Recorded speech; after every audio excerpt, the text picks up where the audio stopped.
Good evening. This is the Wednesday, January 31st, 2024 meeting of the Finance Committee. Our Finance Committee makeup is 7 members. That would translate to a quorum of 4. I declare, therefore, that we have an official quorum, so our meeting is officially open. 2 members send their regrets, and 1 member is en route. So we'll start in the interim. Want to begin by welcoming Charlie Blanchard, who's no stranger to those of us in the room and those of us that are viewing, former Town of Paxton Town Administrator and current Interim Town Administrator. Charlie, welcome. And thank you very much, Matt. thank you for attending. Thank you. So maybe in the way of introduction, in the event that we know Charlie and he may not know us, Steve, you want to start? Steve Robesco, been here in the town of Paxton for 8 years, my second time. Originally came to this area in 1995. Left for a period of time now back. Been on the Finance Committee for 3.5, almost 4 years. Second Very tour. good. Yeah. Tony? Tony Dominic. I've been in town for, 20 years now? It's a lot. I didn't realize I was that old, but, yeah, 20 years in town, and I've been on the Finance Committee for 5, almost 6 years now, and apparently I'm a robot. Not sure what's going on here. The audio. Very good, thank you. Nice to meet you. Good meeting you. I'm Jeremy Richard. We're at town hall over Christmas. Been in Paxton about 20 years, since 2004, and this is my second year on the Finance Committee. Very good. Mark Love, resident for 21 years and Finance Committee member for 15, some of which would conclude that that's 21 years and 15 years too long, but that's my agenda. Other members are Ben Mitchell, who couldn't make it this evening, Tim Linton, who also up until 5 o'clock was scheduled to attend and had a work emergency, and Seth Peters is on his way. So that's rounds out our membership of 7. So, going to our agenda, which I think everybody has received a copy. We're going to pass over the meeting minutes of our last Finance Committee meeting, and with your indulgence, we'll address them at our next meeting that we have, along with this evening's meeting minutes. So that would bring us to our next item on the agenda, which is posted on the whiteboard for those of you that didn't have a hard copy, or those of you that are viewing from home. And Seth, I hate to put you on the spot as you're walking in, but we made introductions. Charlie Blanchard, Seth Peters. How you doing? Good to meet you, too. So our next item on the agenda is a reserve fund transfer request that has been made of us. Again, I'm pretty confident I've sent the Finance Committee copies of that. There it is up on the board. And it's a request for $3,500. Essentially, in the way of background, the annual audit that is conducted every year for the town of Paxton was budgeted at $18,000. The town or town/town administrator decided to go out to bid for audit services, and they came in higher than what had been budgeted. They came in at $21,500. So the math is, they budgeted 18, they billed us 21.5. We need to somehow find a way to come up with $3,500. They've made a request of the reserve fund, and as you can see on the left box on the board, our reserve fund is budgeted at $40,000. We've spent roughly 6.3 thousand of that so far, having to do with 2 special elections that we did not anticipate, leaving a balance of 33. Robert's rules would typically ask for a motion and then a second and then a discussion, but if I could beg the committee's forgiveness, I'd like to have the discussion first before a motion is made. And let me lead with my chin in saying I'm not going to, as a single member of this committee, not going to support that particular request. And the reason that I'm not is because when there was a decision or a thought anyways about going out to bid, I remember vividly saying, don't do it. Because if you do it, what's going to happen is that there are going to be CPA firms that are going to bid on this job, and not to unflatter ourselves, but they're not going to be the path to want to do our audit. It's a small town, it's a small audit, and if they're going to do it, they're going to be paid handsomely. And the audit fees are going to, the audit proposals are going to come in higher. And the incumbent's going to know that, and he's going to come in higher. So don't do it, leave it alone, and we'll be fine. There's no reason to go out to bid. They're a reputable CPA firm. They do a great job at a reduced price. Don't touch it, leave it alone. The decision was to ignore that advice and went out to bid, and that's the result. I think this is a forced error, and it could have been avoided. And now, in spite of our advice, now they come to the Finance Committee to subsidize an issue that we had advised against. I think it's also important to note that in addition to finance committees throughout the Commonwealth, there are lots of cities and towns in particular, that don't call it a finance committee, they call it an advisory committee. And the town of Princeton, in our 5-member towns, is a perfect example. They don't have a finance committee, they have an advisory committee. All the duties and responsibilities are the same: to advise the town administrator of financial matters. I think we did that. I think it was ignored. I think it could have been avoided. And here we have it right here. Everything that I predicted, I hate to put the I or the me into this, but everything that I said would happen, happened. And it was totally avoidable, and I don't think that we should take reserve fund money to pay for it. We got a half a year left. There's a lot of things going on in town. I'd like to reserve the reserve fund for those other maybe emergent issues. This is not one of them.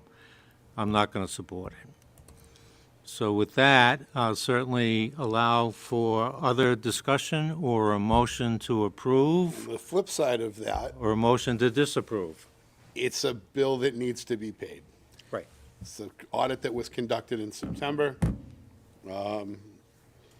By my count, that's past due by quite a bit. I mean, Needs to be paid, What are and, our other and- options? and you've made mention of that, and I want to give you credit for it. I want to give Seth credit for continuing oftentimes saying it's a bill that we need to be paid. Both right. But if we keep having these particular instances where it keeps coming back to us, where our hands are tied to either vote it up or down because we really don't have any choice, then it seems to me to be a broken process. Secondly, the criteria for use of reserve fund is extraordinary and unforeseen. This is not extraordinary, and it was clearly foreseen. It was predicted. So, point well made, Jeremy, and that's my counterpoint. What's the reality of how it will get paid? So if we say no to this, and what happens? I would defer to the select board to have a meeting and decide amongst themselves in terms of where they can move some money around in the budget themselves. The new budget format allows that to happen. There's some flexibility. As a side note, I think I'm still remain independent, but I know the firm, I know the audit team, I know the audit partner. There's nothing that bothers me more than making the recommendation not to pay it, because I think they're deserving of it. They do a terrific job. Keep in mind that the audit report is 80 pages long. And I think at one particular point I said I wouldn't do it for less than $25,000. and they were doing it for 17 and 18,000, and we went out to bid, which we didn't have to do. They wouldn't have gone up if we had not gone out to bid. So I would defer to the select board, their decision, go find the money. So, all good points around the room, and to Tony's point, is there other suggestions we can offer the town to pay it aside from the reserve fund because it doesn't meet the criteria to pay from the reserve fund? Jolly, I hate to put you on the spot, you're new to this, but I think that there's latitude in some of the budgets. Maybe there's some money in the town accountant's budget, the treasurer collector's budget, maybe the select board budget, which is where this is budgeted. I would defer to them, at least temporarily, to suggest to them, find a better way to pay it, and then if they come back to us, then we deal with it at that particular point. I made the recommendation when this came in to pay the $18,000 that had been budgeted and defer the 35 until we meet this evening. That advice didn't need to be made because that had already been what had been accomplished. Right. So they've been paid the 18. Right. If I could, Mark, I mean, certainly I've only been here a short period of time, but from what I've seen, it is a very tight budget. I mean, people come to me with things like they'll have an extra $50 bill, and they're wondering how they're going to be able to, pay for it. So it is a relatively tight budget. As far as the choice that was made to go out to bid, you're entirely right. I mean, because that's what happened. They did bid more, and so that's very unfortunate. But I would think that the intent was hopefully that they would get more competitive bids, which obviously didn't happen. So all I can really say is the reserve fund is the proper place to get something like this, in my view. But I certainly understand, your view on this. So point counterpoint, Charlie, the intent was that they would get more competitive bids, but clearly they were advised that will not happen. Right. They will be higher. And then if you make a change to another firm at a time when we're transitioning our budget process, transitioning into a new town administrator, the timing is poor, in addition to the suggestion to do it is poor. And they did it nonetheless. So, all good points. Hate to be wrong-headed or pig-headed, but it's not going to move my position. I'm voting against it. So is there a motion to recommend approval or recommend disapproval? Or recommend to table it and bring it to the select board to have them review it further, or the interim town administrator to review it further, and then come back to us at another meeting? I mean, I'm usually pretty on the same page. Seth, you're usually the one that says the bill just needs paid. I'm usually the same mindset. I think this year, I really worry about the reserve fund. This is gonna be a really tough year. If there were no other options, I would say let's just approve it. But because we could at least take it back, they can at least take it back and look to see if there's other, if we bounce it back to the select board, you can see if there's other options. Sometimes I feel like the pain of that might make you someone listen next time when there's a recommendation that probably should have been taken, So, I don't know, I would make a motion to disapprove at this point. It can always come back and we can, review it if there's not some other option, but. So just for the record, this would put the reserve fund at $30,210.59, which is a little above 75% of what it should be. Typically, this goes towards things like, we still got a lot of winter left, there's a lot of sand, salt, there's a lot of, DPW overtime for snowstorms and stuff like that. Yeah, I'm kind of split on this. I mean, I absolutely see Mark's point. I just don't know where else. I don't really know where the money. Maybe we need to look where else we can. Yeah, that's what I was wondering. Is it really, or if we disapprove it, does it just go back to the select board and try and figure it out? And if not, it comes back and we say, we tried. Yeah, excuse me, Mark, if I could, I mean, $3,500 is a rather large amount to expect to try to find somewhere else in this budget from what I've seen. And the other part of it is, I mean, $40,000 in a reserve fund for a budget our size is a healthy reserve fund. Towns that I know of that have a much larger budget than that only have $40,000, and some have shorter. So I understand your concern about using all the, reserve fund money, but you're starting out, I think, with a pretty good-sized reserve fund for a budget this size. Just one. But I would counter Charlie and tell you that continuously, years that I have been here, which is now 4, this is my 4th cycle, that fund gets quickly dwindled as we approach April, May, June, okay? And to the point it goes away. And it's been increasingly difficult every year as we complete the budget recommendations to have that 40,000, because we've been challenged with oftentimes reviewing to cut that even further to a smaller amount, because frankly, we couldn't find the money anywhere else to balance the budget. I think the points made around, we don't know what's yet to come, is a significant piece. I mean, also, fuel is not gonna stay where it is now. I mean, and the rates today did not change, so things are gonna go up, they're not gonna go down. And I really am concerned around our accountability to this town and the community, that if we approve this, we're not being judicious with their assets. So, I'm sorry, I'm in the same place as Mark. I would say, I would disapprove. That's me. Can I say something? I agree with everything that Charlie said, even though he's only been here a short time, he's already got a grip on the budget and so forth. Just looking at the select board budget, there's less than 3,000 in purchase services available, and that's with 6 months to go. That's all there is in the select board budget. So even if you took all that out, you haven't got enough to pay this bill.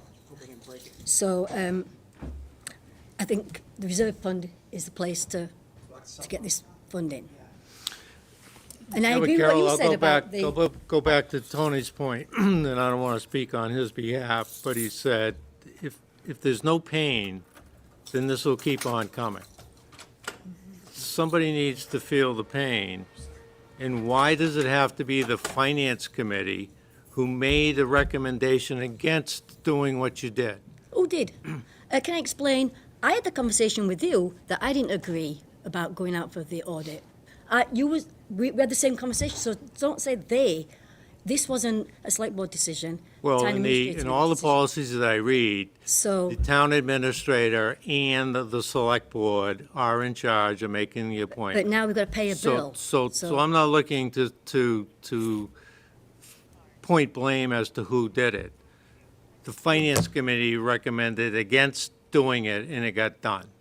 And if you keep coming back again and again, and keep doing it, and we keep covering the tracks and paying for it, why have a Finance Committee? Why have a reserve fund? But why have a do town what we do? administrator? Why? I mean, we've got to have staff do the jobs, and the town administrator decided that she wanted to go out for procurement, which she's entitled to do. And like Charlie said, to maybe get a better quote. It didn't happen this time, but on other occasions it might do. So this is her job, or our job as town administrators, to do that. And we're just doing the job that we're set to do. And I'm sorry that it came in higher, but there's no money in the select board budget to take that from. And I don't think it's good precedence to not pay us bills. I don't think the town of Paxton is renowned for not paying us bills. So I Nobody take wants the exception to town that. to not to pay its bills. Well, it But at hasn't. some particular point, the town administrator, the select board, and the finance committee collectively have a fiduciary responsibility. We gave clear, accurate, precise advice not to do something because something was going to happen that was going to cost the town some money, which was totally avoidable, and you avoided the advice and incurred the cost, and now you're coming back to us to fund it. That makes no sense to me at all. It But- doesn't mean that I don't want that CPA firm to be paid. I wish there were a different way But there for them isn't, to so they pay. it. But you come to us all the time, I don't mean Because you have you the- personally. because you have the Let me finish, Carol. Because You you've you got the come to funds. us all the time with our hands tied, up, bad, bad as I us. don't think We made that's a the- mistake. I don't think But that's we the got to case. make a payment out of the reserve No, fund. I don't think that's the case. I don't think we come to finance to say, we've made a mistake. I don't think that's the case at all.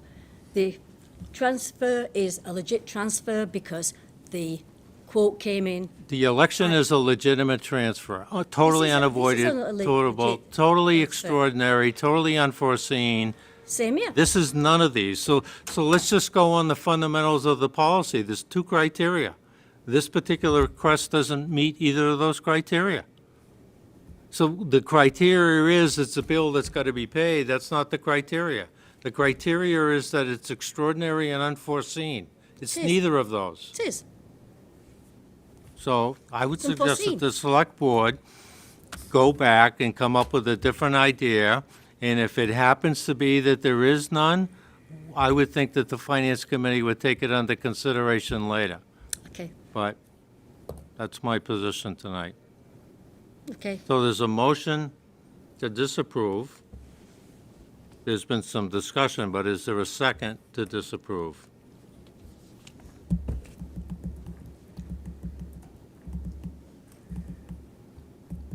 Second. So there's a second to disapprove. Good. So is there any discussion? I'd like to just clarify that I would agree to disapprove, but only based on the fact that to look for additional, some other option, and to come back and we would reconsider it, Agreed. if there's absolutely no other option. So do we have that in the way of, you want to amend your disapproval, your motion, Tony? I mean, do we need to, though? It's really just, I think that's the next natural. So it's step. implied. Yeah. So there's a motion to disapprove, there's a second. Any further discussion? All in favor to vote disapproval, say aye. Aye. All opposed? Any abstentions? Vote to disapprove passes unanimously.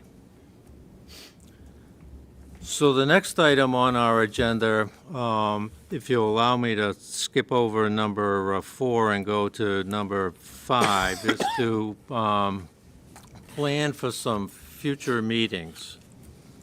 And I had hoped to have gotten a copy of this to Jeremy to post. I did not do that. But I think it will be helpful. It would be nice if it was on the screen. I apologize for that. This is, and if we can pass Seth to Carol and Carol to Charlie.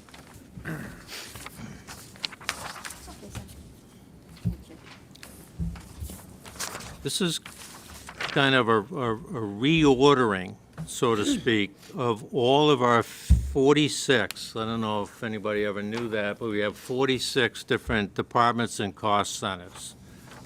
And didn't want to change and do not want to change. The numbering is perfectly fine. I just clustered them in kind of like groups a little bit differently than they're numbered in our budget format. And I would like us this evening to decide two things. One is who you would like to have invited in to make a presentation. I can tell you who we typically have, who we sometimes have, and who might want to attend. Secondarily, in tandem with this, I'm going to send an email to you by the end of the week asking everybody to tell me which of the next 8 Wednesdays you can attend or not attend. And then from that, I'll try to reach out to who we agreed to this evening to invite. Because understandably, I don't want to invite, which we would never do, but I don't want to invite police, fire, and DPW one night and find out we only have 3 people attending. So I'm looking for the greater amount of attendance, and then I would reach out to these particular people to invite them in. So If you don't mind, I'll start by saying, if you look at items 1210 and 1215, that's police and dispatch. We have almost always had them. I would encourage that we invite them. Mike Pinciatori thought he was presenting tonight because he just walked in a minute ago, but he walked back out, so we'll have to reschedule him. But that is fire, which used to be EMS as well. Now it's all under one roof, but he'll present all of that. DPW traditionally includes their departments, snow and ice, and cemetery and commission.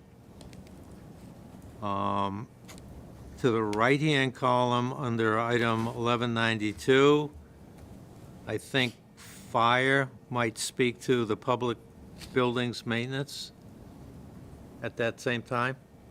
If you don't mind, I'll see if they can't do that. So that would be, for lack of a better word, the primary departments that we've traditionally invited. And I'll see to it that they are invited and find out which dates are best for them. If you look at item 1300 and 1310, those are already scheduled. The Wachusett Regional School District is presenting on March 25th to a joint meeting of the Select Board and the Finance Committee. I'll defer to the town administrator or the Select Board to schedule the time for Bay Path. What was the Wachusett, the date of the joint meeting? March 25th. March 25th, 7 PM here. For Bay Path? That's Wachusett. Oh, Wachusett. Yeah. Now, in a second cluster, we generally, at the top of the right-hand column, invite library, recreation, and council on aging. Does that meet with everyone's approval? And then fourth grouping is occasionally we invite in the left-hand column under the town hall group, for lack of a better word, the assessors and the town clerk. Would you like to invite them? So with that, there are many that we have not included, which we wouldn't invite the principal excluded debt and the principal non-excluded debt. So a lot of these are not presentation types, but are there others that you see that you would like to invite? Or is that a good start? I think that's a good start until we start seeing budgets or Right. reasons to invite others. Right. Yeah, those are the big hitters, really, that got significant budgets. Okay. So next on our item is kind of an overview of the budget. And I mean, I don't want to waste anybody's time by coming here and have a motion to adjourn. I think we ought to take an overview, and Jeremy and I have, so that we don't appear like Abbott and Costello here, I've had a little bit of a conversation in terms of maybe some slides that would be presented. In the first one here is the summary, budget summary, literally at the top of the page, which lists on the left-hand column all 46 of the departments and the cost centers. And if you don't mind, Jeremy, and scrolling down to the dreaded middle column, 571, 332, that's what we're dealing with right now. I think in the course of our presentations and taking a look at revenue, a couple of budgets might go down a smidgen, but I don't think we're going to get that to zero, unfortunately. We're starting with a $571,000 deficit. If you can scroll up to the middle where it says Wachusett Regional School District, need to remind you that that is in ambitiously, I guess, at 3%. There is a round table that Wachusett Regional School District finance and administrators are going to make a presentation to the 5-member towns on Thursday, February 29th. I have no other reason to say this under the speculation, but I don't think it's going to stay at 3%. I would say, I shared with you some literature that the town of Holden sent out where they drew a line in the sand at 3.2. That usually translates to it's going to be a little bit above that. I would predict that it's going to be 3.5% to 4%. They may ask for 4.5 or 5, but I think it will be whittled down, but I don't think it's going to rest at 3%. I'd much prefer it to be, like many of you, at 2.5%, because that's what we have to live with. But that doesn't seem to be in the cards. I'm always reminded that we were fearful that this was going to be the number 10 years ago, and we flew by that like it was standing still. So this has been a huge, huge budget for us every year. Last year, you recall, the Finance Committee voted to disapprove, but the town meeting voted to carry it. So don't want to prejudice where we might land, other than I just need to warn you, I don't think it's going to be at 3%, which would mean the number at the bottom of the page is going to be a little bit higher. The other thing I want to draw your attention to, which is no small matter, quite frankly, if you go, Jeremy, do you mind going all the way to the top of the page? The first column, FY23 actual. Several of us have fought for that column for 5 or 6 years, because we were always comparing budget to budget to budget. And the question is, well, what was the actual? And we had hoped to have the prior year actual, which is what 23 is. Didn't have the room, and it was really too difficult to logistically have it happen, but we were looking for an FY24 year-to-date actual. But room didn't allow for that, but we also have the expenditure sheet that is updated daily, if not weekly, that we can use for comparison. But thanks to the town administrator, we actually had an exchange of emails to get that in the column. I'm glad to see it's there. You'll also note that it's, and we're not going to show it up there, it's on her expense detail schedule, FY23 year-to-date, and it's in her revenue narrative, FY23 year-to-date. So thank Heather for doing that. I think that's going to be very helpful. A footnote to that is, it's now in our bylaws that that column would be included. So thanks to everyone that was involved in getting those bylaws written the way they were and approved, the select board included, for doing that. And in my estimation, this is as good a format and as much information as we've ever had in all of my years serving on the Finance Committee, and I'm sure many of yours. We got a lot of work to do to get that $571,000 number closer to zero. But in giving an overview, I fear to say that the O word may come into play this particular year, and that being an override. I just don't see how we're going to balance the budget. I think already in the analysis that I've done, there's probably $50,000 or $60,000 worth of revenue that I think we can enjoy. I'll give you one example. We have $12,000 of investment revenue budgeted, and we've already experienced $29,000 this year for only a half a year. So do I think the 12 could go up a little bit? Yes, I do. It may not always have the results that we've enjoyed in the last 18 months with rates going up and down, but I think 12 is a little low. But there's no $200,000 number, $300,000 number sitting in there waiting for us to uncover it, and magically we have a balanced budget. So if the override is the ultimate end result, regrettably, I still think we have an obligation to the townspeople to make that override as small as possible by doing the things that we do every year with the budget, to cut it and make it as lean as possible without affecting services. But I think the realization is that that's gonna be a hard task to get it to break even. But I think we have really good material. In particular, this year was a rough year last year when we were transitioning to this.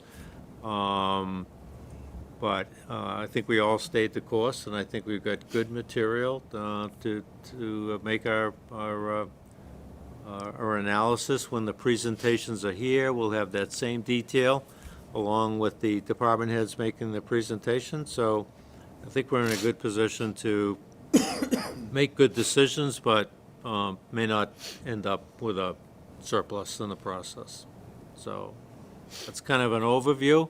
Don't mean to be the professor here, but all of this has been sent to you in various emails. I try not to over-email you, but I also try to share with you everything that I get, so that you have the same material and that you're not seeing it for the first time at a finance committee meeting. The other good thing is that you recall, and I wish Heather was here because I'd say it with a smile, and I think I'd get a smile back. Last year, we would get changes 5 minutes before the meeting, sometimes as we were sitting in our place for the meeting. And I think we've turned that corner, because this year Town Hall emailed me and said, "We have some slight changes, do you want them?" And I said, "No." And I think that was a nice courtesy communication to me. As it turns out, they were very immaterial. They would have confused issues rather than helped the matter, but the fact that that call came out, or that email came out, I think is a win. And Charlie, if you had anything to do with that, thank you, and Well, the I rest of it, thank the we- person who Chris sent and I it for spoke doing about it, that. yeah. Good courtesy, but we'd rather review what we've had in Sure. place for a couple of weeks before we have to look at Right. something different. So Charlie, with that, Yeah, how are thank you going to Mike. balance the budget? Well, I'll tell you. That's why we brought you here There are a couple of tonight, things by I'd the like way. to bring to your attention. Mike, that was a very good overview, and certainly that's very good. I'm glad in a way that you're at least, considering the fact that an override might be required, because, it is something that we may have to look at. There's a couple of things that I'd like to bring to your attention. On the police budget, the 1210, you notice it's only a $10,000 increase, so that has no increase for officers' wages, because we're in negotiations now. So we actually have a meeting scheduled on the 13th of February, after meeting with the Select Board on Monday, to have the next round of negotiations. So there's no money in there for the collective bargaining for police. So that's one thing to consider. The second thing is, if you look at the employee benefits, which of course is a very large number, and it's the one that every community has a challenge with. Because of the tightness of that budget, we have a particular challenge. And as you look at it right now, it shows, for example, in FY24, the total number was 691,000. In this budget, it's 885,000, which looks like we have kind of a good increase in there. But the reality is that as we were going through this budget to try to get a better understanding of what was in this health insurance, the change in enrollment that we saw in November has already brought the number. The number that was in the 691,000 for just active employee health insurance was $528,067, and that was based on our FY24 health insurance premiums with the enrollment we had. the enrollment that we had changed on November 30th, already, if it had been on a whole year, now the changes come, over months and so forth. So if you took that actual enrollment we had on November 30th and annualized it, then that 528 would become 693,000. So actually, the FY24 number that we're currently on is pretty close to this 885 that we have in there. So unless there's change in enrollment, we really have no increase built into this budget for whatever increase we get in health insurance premiums, this year. So that's just another thing to consider. And I'll just hand this out to you later that you can see, what the actual enrollment was, the small amount of enrollment changes we had and the impact it had on the budget. So Charlie, picking up on that, and as a footnote, if I'm not mistaken, Heather's not scheduled to return until the end of February? She'll be here on the 26th, I believe. Okay, so pretty close to. Right. My last day should be the 23rd if we. So if you look at the summary of the cost centers in the departments that I passed out. In the right-hand side, 1910, 1911, 1193, employee benefits, retirement assessment, town insurance. At some point, I think it would be nice if we had some kind of evidential matter supporting what that number is. Sure. Do we have communication from the Worcester County Retirement We Board? do. We actually do. That tells us that, and, this is kind of trust but verify. Right. We trust the number, but it'd be nice to see something from a third party that's saying that is what the number is. Yeah, we can certainly update these as soon as we get the correct information. For example, on the retirement assessment, she had 12% in there. We did hear from Worcester County, Worcester Regional Retirement, that it's going to be 10.2%. But that's the gross number with all of our groups, the town, the light department, water and all that. And they have to do the actuarial to break that out. So we won't get that for a few more weeks. But we'll have that actual number that will go into this budget. As far as town insurance, we'll verify that, but that should be a pretty clear number. They give us the numbers relatively early. But on the employee benefits for the health insurance, it could be as late as the end of February or even into March, depending on when they get to us. We've spoken to them to try to get the number early, but they have a process and they do it when they do it.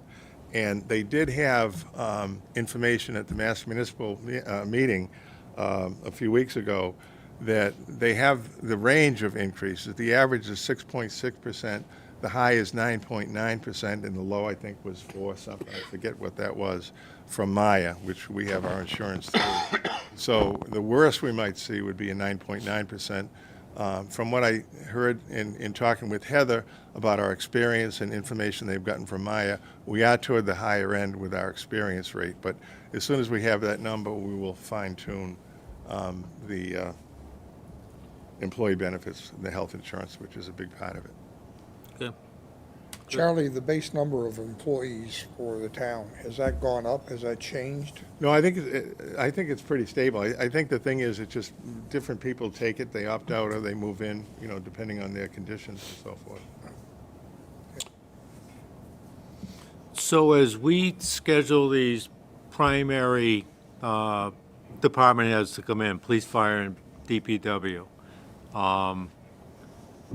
regional dispatch is going to be a big issue, and wastewater, which I think has found its way into the DPW budget for a big number, is going to be a big issue. So, not to discuss this evening, but as those particular department heads are scheduled and they come in, we listen to everything they say and have even less significant questions, but I can tell you those two are going to leap off the page if you need any advanced Good. notice that that's coming down the pike. Mark, that was DPW, what was the other one? Regional dispatch. So the other thing, Charlie, you raise a very good point that I think, and give you credit for doing that. I also want to share some of the credit. Heather, when she sent out all her particular budget stuff, she actually sent, it looks to us to just be sent to the Finance Committee. I don't know if the Select Board was shared with that or Yeah, we you. saw it, I think, yeah. But it's a pretty good, yeah, but email.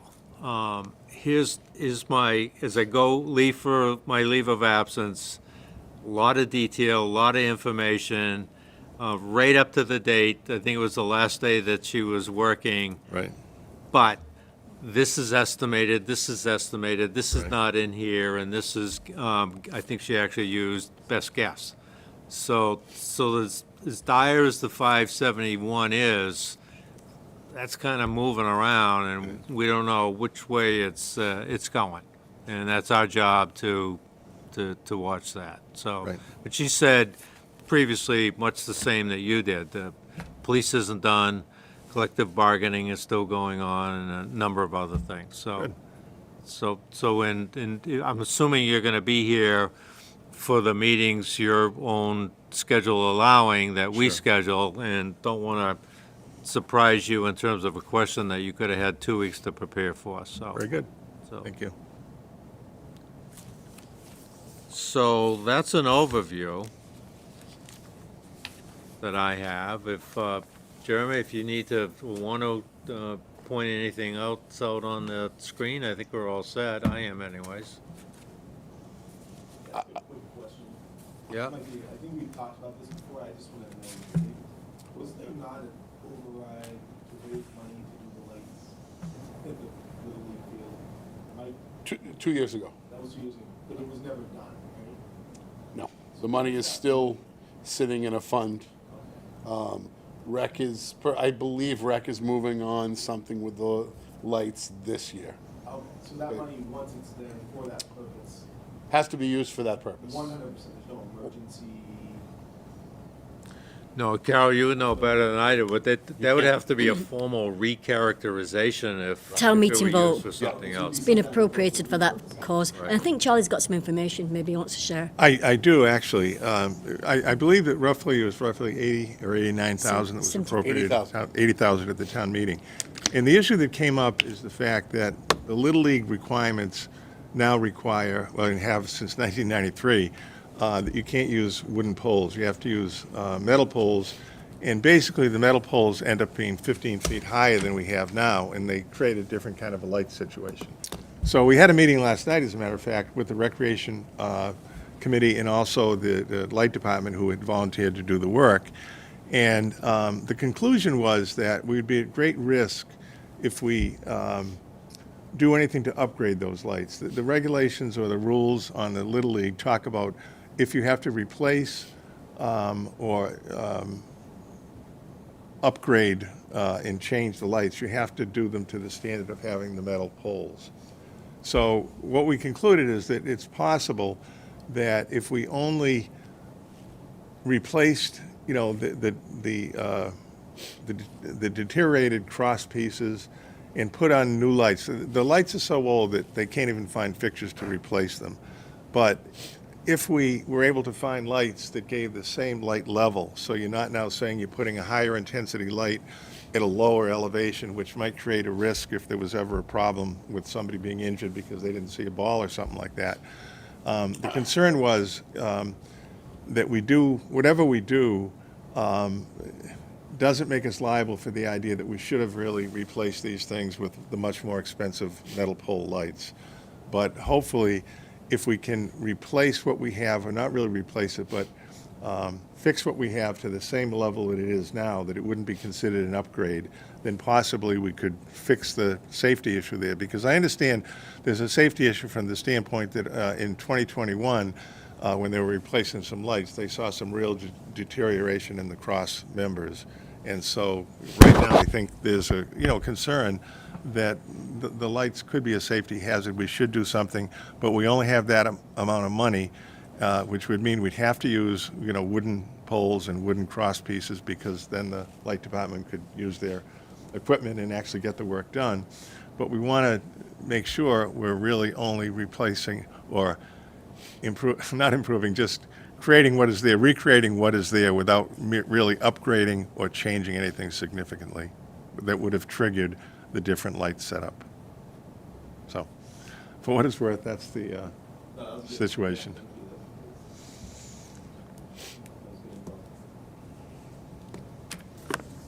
Any other committees that we're serving on updates? Economic Development has met a couple times since Finance has met. We've looked at some extensive surveys that we've done with the community and with businesses. I think that we got a lot of good feedback. I think I was very surprised in that our town is almost split down the middle of people who want to see economic development and people who don't. People who like the fact that we don't have a busy Main Street. People that like the fact that we don't have a CVS, that we don't have a gas station. I'd say it was almost 50-50.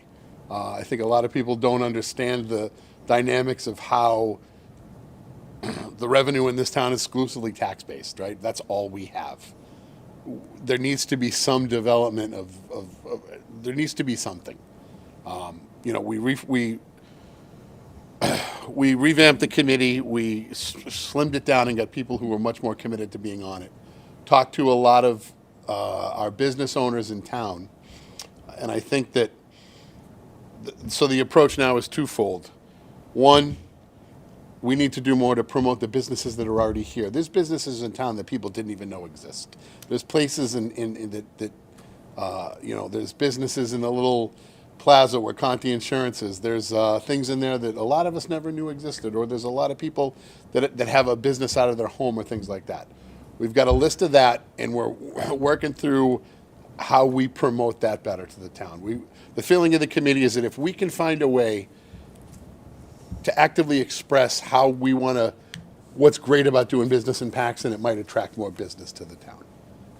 Again, we're stuck with a lot of restrictions that you're not going to have. Either really light or heavy industry is going to move to this town.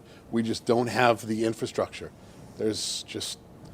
We don't have, a company's not going to want to build a building or a plant here without, we don't have sewer and we don't have natural gas. It's a restriction. And it's especially for any type of business that you would want to put, what would make me want to put a CVS on this lot? Or what would make me want to bring somebody who has maybe some light industry, an assembly plant for something? I think what we're doing is one, trying to give better visibility to the businesses that we have and what kind of businesses do we want. We've been sitting in on these Central Mass Planning Resource meetings about what we're going to do with the MBTA bylaws when that comes around. Right now the zoning is redoing, the planning board, they're redoing their bylaws. We're seeing what's restrictive to us, what we can have now and what we can have in the future. So that's going to change a little bit. The economic development niche is tough. It's a tougher nut to crack than I thought, I'll be honest with you. I mean, anybody who wants to offer up anything and I think our next meeting's in a couple of weeks. Anybody who wants to come by, we've gotten some feedback from some other towns that are sized like us, and Paxton is certainly niche because there are other towns out there that are our size, I think, but we're not really near we don't have any highways. We're wedged right next to the biggest city, the second biggest city in New England, but on the other side of us is rural farmland. I mean, it's pretty niche. So it's a tough road. It's a tough road to plow. It really is. It's not, that we have not found the magic formula to get businesses to come here overnight and help with the tax base. It's just, how do you go about doing that? So the first step is going to be to promote the businesses that we have, get them out there, whether we do it in some format that's available to all the people that live here. We put, a program together. Hey, this is Paxton. There's things that people may not know, businesses that people in town may not know, and how do we go from there? So a few ideas that have been thrown around this committee in the past, even before economic development was made, was looking at things like, are we getting what we can from our water resources? Is there any way we can increase the revenue that's coming in for water resources in Paxton that's going out to Worcester and then other communities? And is that something the economic development could look at and make sure that we are getting it, the maximum return for those resources? What do you mean for resources? Selling our water. We're buying water. I know we're buying water, but the water that's going down that we're buying back is Yeah. coming from our land. Right. So is there anything there that we can look at? Yeah. You know what I mean? Like, I do. I know what you mean exactly. Yeah. so then the next thing is there any opportunity for solar power? We have a lot of rural land that's not used. Is that something that would benefit the town to bring in resources for solar that could generate income for the town? I don't know. That's just something to look at. Or wind. Yeah. On, Says right on. really, on town land? Really? I'd heard about that. So those are good points, really good. And then I think last year, somebody else at the committee had brought up the idea of even like having, festivals like a food truck festival or a craft beer truck Yeah. festival, where the way to bring in revenue would be to sell permits at like $100 a pop. Right. So And we've then- done, Did you bring up that? Somebody brought it no, up but last what, year. but the select board did so they've, two things in the last year that they've done is one, alcohol permit pricing went up, right? I think from like 25 to 50. And For one day. yeah, for the one day. And now if you wanted to do a one day, you can have, I think, beer trucks on town land now, whereas we used to not be able to. Right? So the bylaw was changed. It says you can have somebody, as long as you permit it, you can drink on town-owned land, because last year you couldn't. Well, there's things like you have Seven Saws in town down there, they're really active, they do, they hosted the turkey trot in, moved it from Big Y to Seven Saws in Holden this year, Is that what's going in at the, yeah, that's what's going on. so they've already got but they're already permitted. That's my understanding that They are, but they've already had a permit. The Yeah. Paxton. No, I'm just saying event-wise, though, that'd be a good business for the Economic Development Committee to talk to. They do tons of events. They have thousands of people at that turkey trot, get that moved. But I get what you're Paxton. saying, having something, say, at the center field where, I think they were talking about at one point having, a rugby tournament there where they brought in, food trucks and beer trucks and had a festival and all that kind of stuff. So that can happen this year. Like, that can happen.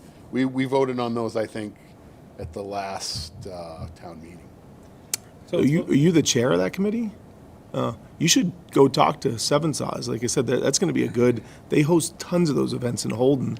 Yeah, Get them to move some to Paxton now. They've held a couple of events for the Lions Club here in Paxton, which I'm Yeah. an active member of. They do a lot. And, yeah, we were very successful. The Lions Club generated a great deal of revenue. Yeah, the turkey trot. Utilizing them. The turkey trot they did in Holden this year was. I mean, there were thousands of people there. So when the EDC was reaching out to businesses, when we reached out to the fitness center, was before it got yeah. sold. So now we've got to go back there and talk to them. Yeah, and it's two different. I'm sure you can get to them, but I know the Seven Saws guy too. What are they doing? Putting something in there? Or? Yeah, at the upstairs, the whole Okay. upstairs. Another thing that comes to mind, Jeremy, COA did a health fair, right, where they brought in all kinds of Yep. people to talk about, and make themselves available to discuss all aspects of health and, and welfare and how they can better serve the community at Paxton. Why not think about doing something along the lines of a business kind of fair or expo?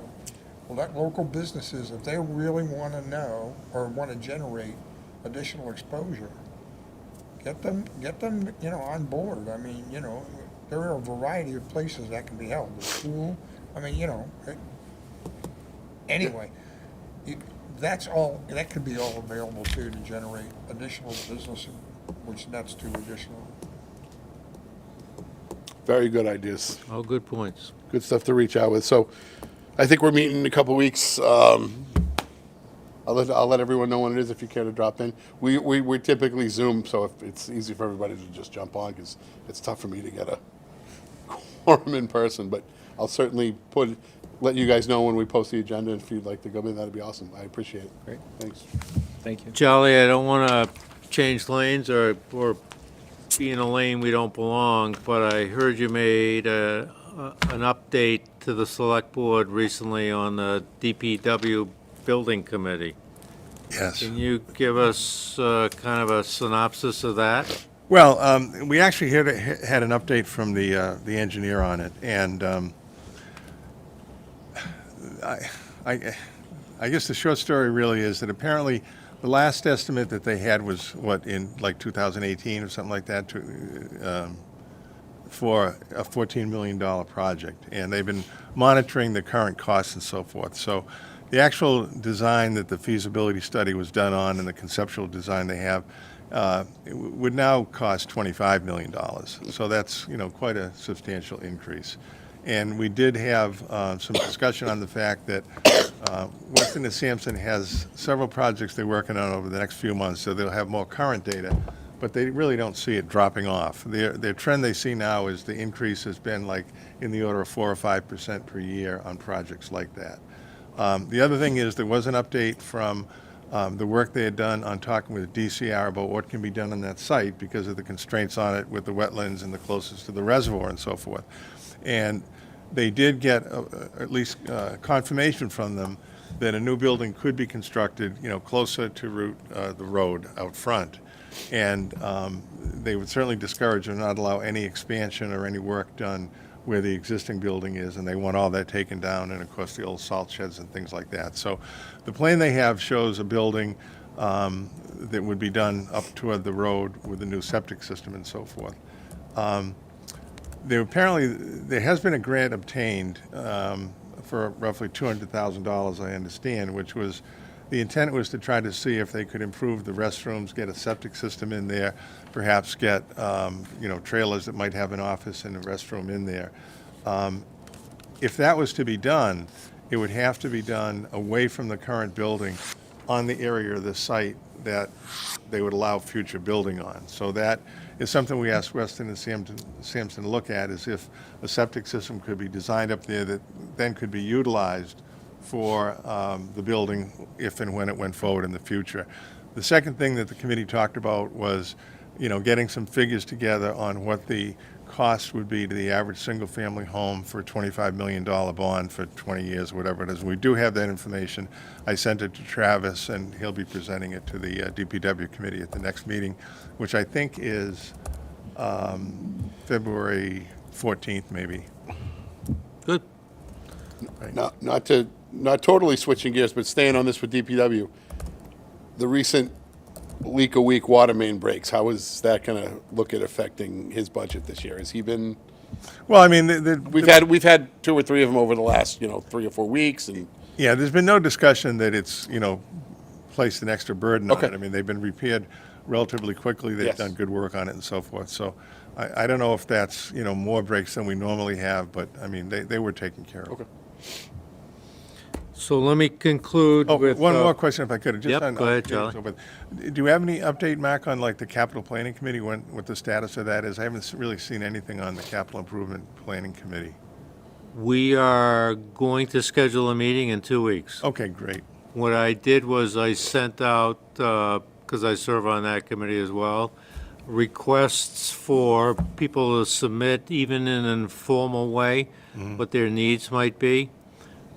There's one department in particular who has been unable to submit that for obvious busyness, weather-related reasons, and once we have that, we'll schedule a meeting. Good. So I also serve on the Wachusett Regional School District Audit Advisory Board. I think the good news is the June 30th, 2021 audit is done. The June 30th, 2022 audit is done. The bad news is the numbers aren't good, but the good news is the audits are done. The June 30th, 2023 audit is not done.